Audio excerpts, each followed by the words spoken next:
Oi, pessoal, tudo bem com vocês? Gente, vamos jantar? Hoje nós vamos comer um inhame, né? Não sei como se chama aí, mas aqui no Rio se chama cará. No Nordeste se chama inhame.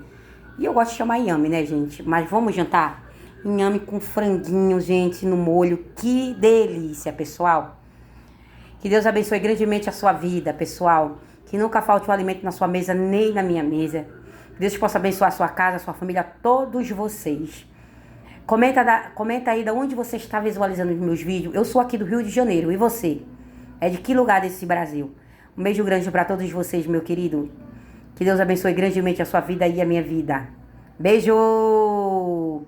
Se inscreve no canal, aperte o sininho, comenta, curte, compartilha, deixa seu like. Eu sou muito agradecida que Deus possa abençoar grandemente a vida de todos vocês.